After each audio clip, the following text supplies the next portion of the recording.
महाराष्ट्र की सियासत ने ऐसा करवट लिया कि किसी को उठा दिया और किसी को पटक दिया।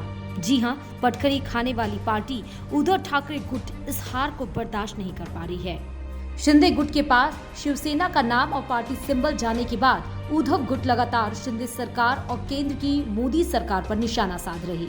सोमवार को भी महाराष्ट्र पूर्व सीएम उद्धव ठाकरे ने बीजेपी और शिंदे गुट पर जमकर निशाना साधा। उन्होंने कहा कि शिवसेना भारतीय जनता पार्टी के तलवे चाटने के लिए पैदा नहीं हुई।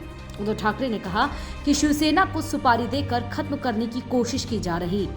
अभी हमारे लिए यह सबसे कठिन समय है। आज हम फिर उस मोड़ पर आकर खड़े हो गए जब शिवसेना प्रमुख बाला साहेब हमें छोड़कर चले गए थे।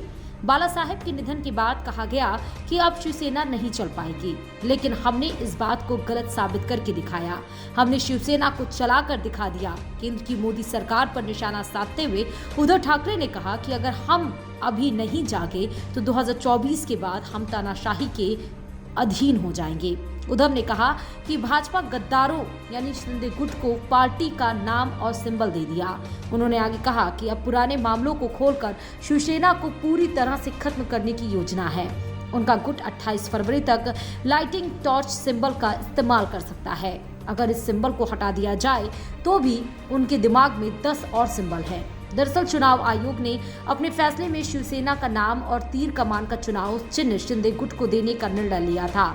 इस फैसले के बाद एक तरफ शिंदे गुट में खुशी की लहर दौड़ गई, तो वहीं उद्धव गुट ने इस फैसले को सुनियोजित और पक्षपातपूर्ण बताया था।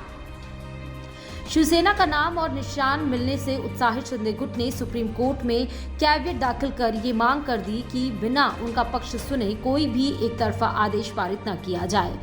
उद्धव गुट की नेता और राज्यसभा सांसद प्रियंका चतुर्वेदी के बयान से पहले ही कयास लगने लगे थे कि उद्धव गुट सुप्रीम कोर्ट जा सकता है। उन्होंने चुनाव आयोग के फैसले पर सवाल उठाते हुए कहा कि अब लोकतंत्र की रक्षा सुप्रीम कोर्ट को ही करनी होगी। Bureau report, Dainik Bhaskar digital.